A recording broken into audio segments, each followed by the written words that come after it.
will be able to monetize those resources and exchange them for a stake in pie. The economic next big bang we procreate will drive demand, which will allow US to increase prices and drive the profitability of our global basic materials industry. Nations rich in natural resources will benefit from the monetization of those resources and sustainable global economic prosperity. Once we own Earth's natural resources together, we will raise prices for basic materials to procreate windfall profits to strengthen real money and provide dividends for all people. The higher costs paid by consumers for basic materials will be offset by the dividends from accumulated guerrilla equity. China and India together represent half of Earth's people. If real money and real capitalism can unleash human capital, then the people of these two nations as well as all people have much to gain. China's manufacturing powerhouse cannot prosper with tepid global demand. India is less dependent on the global economy than China. The economies of each of these nations will benefit from its tsunami of supply-side stimulus. Today, access to markets in India and China is restricted. In exchange for free and fair access to Indian and Chinese markets, and an investment in pie and real money, the people of these nations will share in the profit windfall as markets are opened and industries rationalized. The United States, Japan, Korea, and many European developed nations will benefit from premium pay to acquire global brands and businesses as well as the improved risk-adjusted return on capital when open markets fueled by real money and real capitalism drives profitable economic expansion. In effect, developed nations will diversify by exchanging their stakes in global businesses for a slice of the pie that will own the world's natural resources. Since developing nations, including China and India, will share in the profits as global businesses expand in their domestic economies, then all nations benefit as we exploit newly opened markets worldwide. How will we slice the ownership of our public trust for we the people of Earth? Pie. We must account for the wealth of each nation measured in ownership of businesses and natural resources as well as the potential of its human capital. We should plan to raise living standards in developing nations while maintaining prosperity in developed ones. How much should each nation own? We will base the share for each nation on a combination of GDP, population, and the wealth of the nation. While the wealth of each nation, including its natural resources and the aggregate wealth of citizens may be calculated, the data is not readily available or usable. GDP and population are more readily available. We may choose to weigh these three factors equally in order to establish the percentage share of the public trust owned by each nation. To clarify the process, suppose that we calculate these portions by ignoring the effect of the actual wealth of each nation and use GDP and population to assign national ownership targets. Below we show the results using data from the world's largest economies. Nation population percent GDP percent combined percent United States 4.5%, 23.4%, 14.0%, China 19.6%, 7.1%, 12.4%, India 17.3%, 2.0%, 9.7%, Indonesia 3.4%, 0.8%, 2.1%, Brazil 2.8%, 2.6%, 2.7%, Russia 2.1%, 2.6%, 2.4%, Japan 1.9%, 8.1%, 5.0%, Mexico 1.6%, 1.8%, 1.7%. If it ultimately costs us $100 trillion to acquire the world natural resources and global enterprises, then based on the percentages of the U.S. will need to contribute $14 trillion, which is about equal to annual GDP, China $12.4 trillion, India $9.7 trillion, etc. These numbers will change when we calculate the natural resources and other forms of owned wealth by each nation. The ultimate goal is to build a reserve bank as an independent institution. We may launch a new private enterprise to manage the real money reserve bank. The problem with the traditional private enterprise is that the ownership is held by a few people, not all of the people, we the people of Earth. However, a few angel investors may catalyze this new business formation that will ultimately be endowed to we the people. In this case, we may issue preferred stock, paying dividends in cash or equity to the angel investors and retain the common equity for the people. The common equity will eventually be acquired by sovereign nations for the benefit of their citizens. The rate of return will be based upon how early the angel investment is made. Ideally, our angel investors may be either private charitable foundations or sovereign nations to ensure that even our earliest profits accrue to the people. Described below is a preliminary proposal on how to time our Reserve Bank's investments in real assets. Our long-term goal is to acquire all of the profitable business enterprises and natural resources on the planet. To achieve that objective, we will acquire the world's leading basic materials industry enterprises as well as technology businesses. The real asset reserves of our real money bank will combine precious metals and commodities with profitable technology companies that benefit from their human capital and market position. When the Reserve Bank's first acquisitions are announced, we will apply for a broad antitrust exemption to enable us to acquire the number 1 and number 2 businesses in each market. If our ownership of the leading market participants reduces competition, any price increases will be more than offset by the guerrilla equity. Real money and guerrilla capitalism will enable the people of Earth to buy back the world's businesses and natural resources, paying their owners a premium, in order to endow the windfall profits from our new global capitalist enterprise owned by all people. While our real money Reserve Bank will be waging a virtual capitalist-style war against Earth's fiat currencies, the sovereign nations whose currencies will be under siege will ultimately be co-investors in our new enterprise and Reserve Bank. The deflationary effect of real money should affect most currencies equally. One exception to that is the US dollar, which will lose its mere status as a global trading and reserve currency. That expected decline will make US and Chinese assets even cheaper in real money terms. We the people and the leadership of sovereign nations will effectively conspire to buy ourselves a better future. While private charitable foundations or individual angel investors may catalyze the procreation of a new global monetary standard, investment by sovereign nations on behalf of their people will be required to raise the trillions of dollars in capital required to fulfill the promise of real money. Ultimately, we will acquire substantially all of the world's natural resources and global businesses. In our earlier writings we described how we may offer to buy all of these resources and businesses at once for a premium to their mark-to-market values.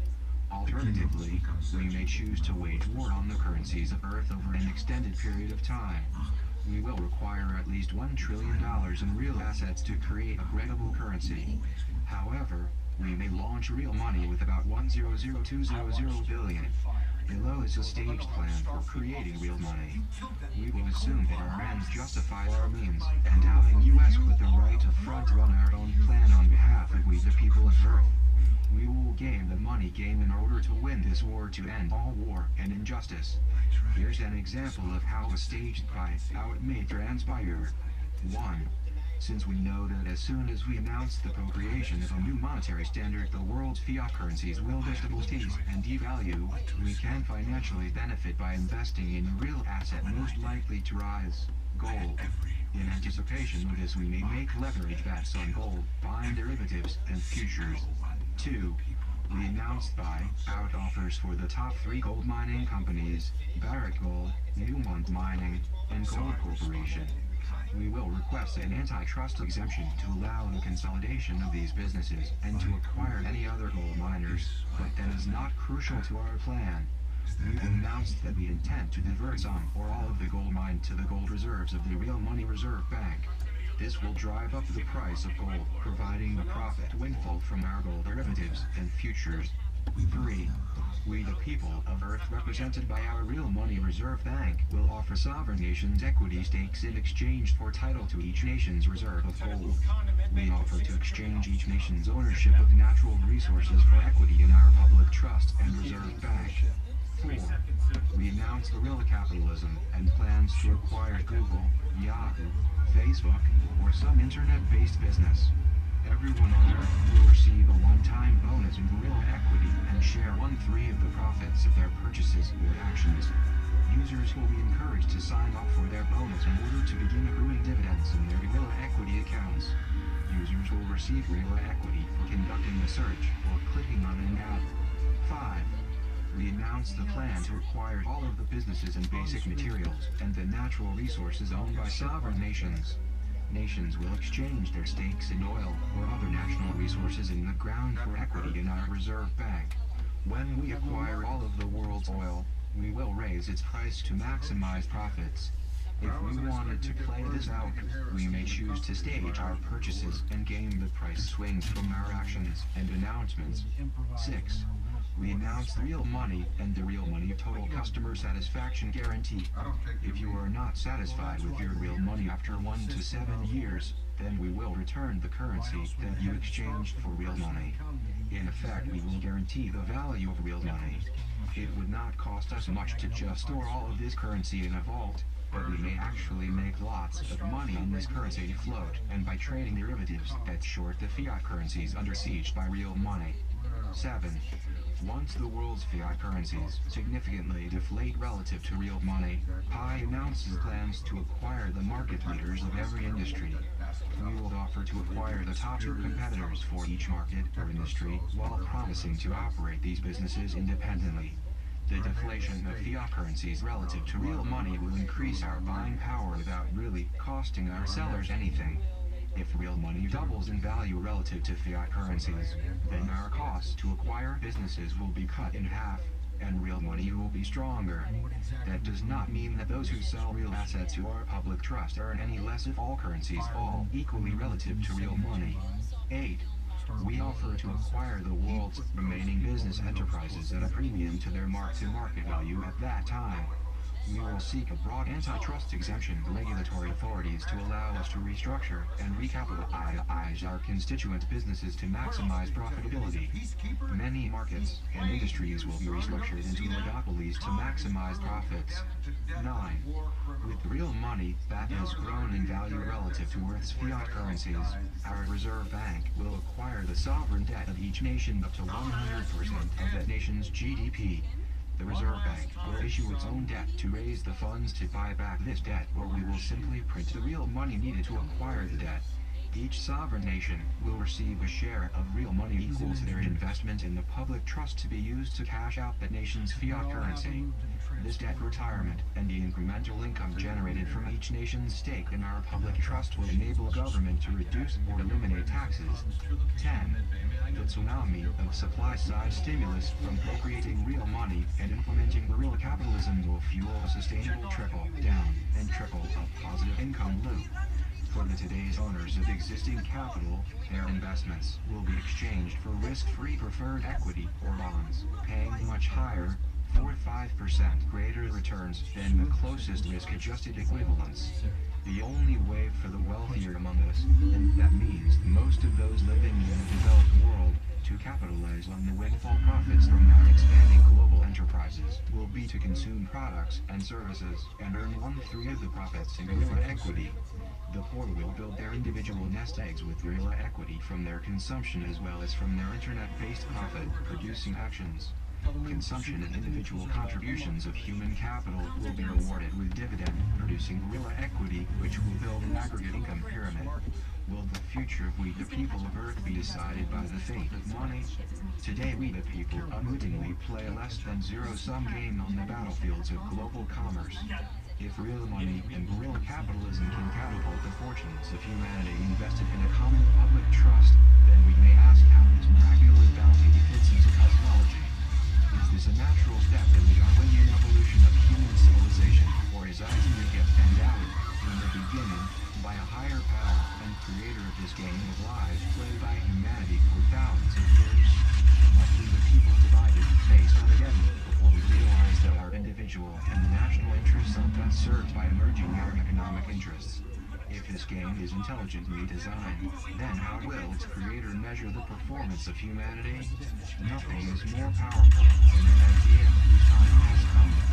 Idea from Wikipedia, the free encyclopedia for other uses. See idea, disambiguation. Look up idea in Wiktionary, the free dictionary.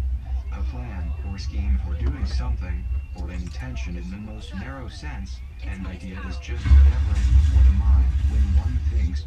Very often, ideas are construed as representational images, i.e. images of some object. In other contexts, ideas are taken to be concepts, although abstract concepts do not necessarily appear as images. 1. Many philosophers consider ideas to be a fundamental ontological category of being. The capacity to create and understand the meaning of ideas is considered to be an essential and defining feature of human beings. How will we know when an idea's time has come? The creation of the idea is worthless without an audience to understand its meaning. If a tree falls in the forest and no one is around to hear it, does it make a sound? To be is to be perceived. Does an idea exist if it is not perceived? If an idea exists, but no other humans understand the meaning, then that idea